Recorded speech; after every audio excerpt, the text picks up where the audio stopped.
Here at the arena in San Juan, in the background there, you see Southland Ramos joining us. They lost earlier today to UST, talking about the UP Lady Maroons. Great block by Hong and Hervasio to get them a 2-point lead. Yes. That was a Dindin Santiago hit.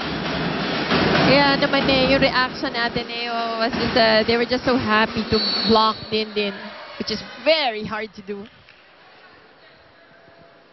How about these two? Valdez from UST, Santiago from UST. Santiago, of course, only able to play 2 years because of her transfer to the National U Lady Bulldogs. Aabutin pa niya yung paglalaro ng kanyang kapatid next year. Who stands, what, 6'4"? Taller pa. Depende, baka next year tumangkad pa mo si bata pa yung mga yan. Oh my goodness. Pengi naman ang height. Oh, great coverage by Hervasio. Reyes was there. Point for Michael. Smart play. The Pangasinan native, Urdas, able to give them a point and to tie it all at 9.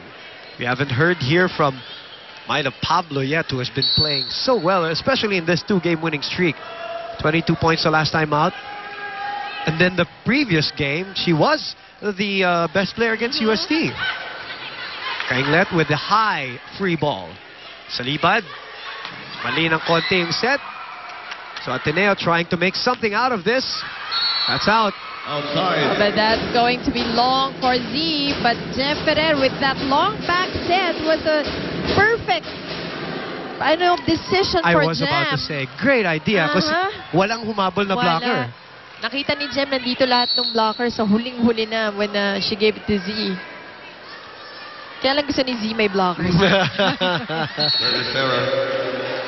Free point given to Ateneo, so we are nip and tuck here at the first set, just as advertised. 10-all with the captain on deck. How many service aces did you say she had? 6 of the 9. Wow. Urdas again! You know, she has just been playing beautiful for Coach Francis. Not very flashy, but Urdas is a surprise. I like her, yes. Alam mo, sa volleyball, that's half the battle, di ba? Kahit saan, di ba? When I see somebody, an athlete, na kahit hindi pa masyadong polished yung skills, but pag nakita mo malakas ang loob, you know. You just know na gagaling. Yeah. They set it up for Valdez, tries to make something out of this, caught the tape of the net. Right, then she was way, way back.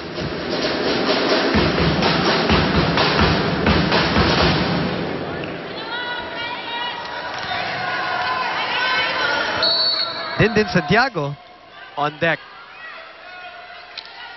12 serving 10. Ferrer, hinabol, Kainglet, hinanapan ng paraan. And I think Enyu got stuck on that second ball, which Jem Perez saved. Hindi nila akalaing papaluin pa ni Kainglet and penetrating the blockers of Enyu. Gretchen Ho now, 11 serving 10.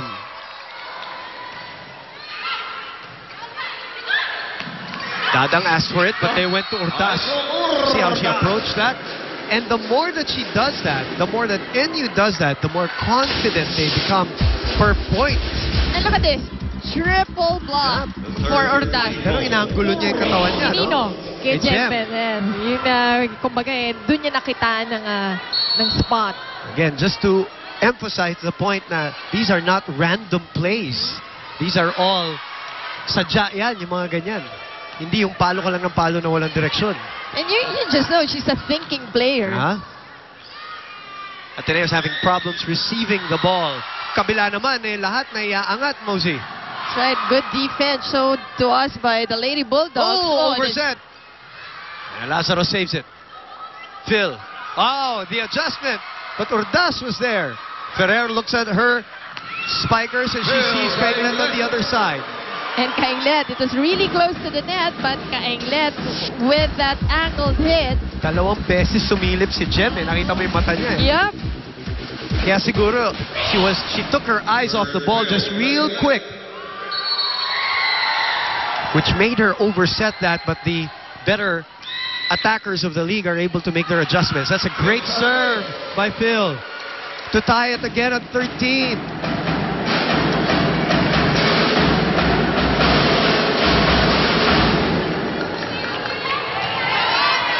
So she continues to serve here.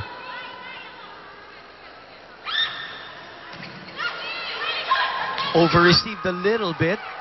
Valdez sends it to the back line. Oh, that goes out. Outside. Too much power on that off speed.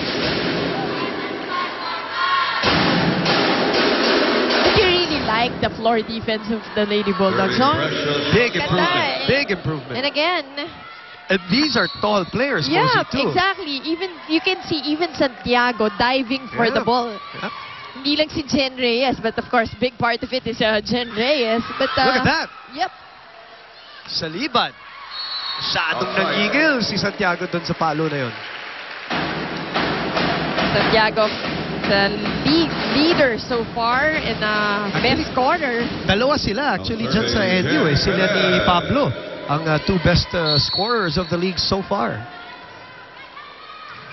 To emphasize the improvement of this national U team. Valdez had her but ran out of space.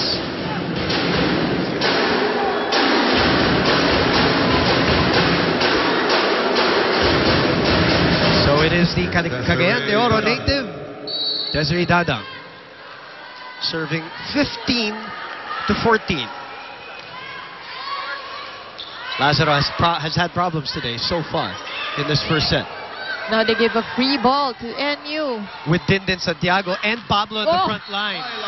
What an approach from Pablo. Beautiful hit. 16-14, time to head to a Kit Kat break. Get ready for what's next. Have a break, have a Kit Kat.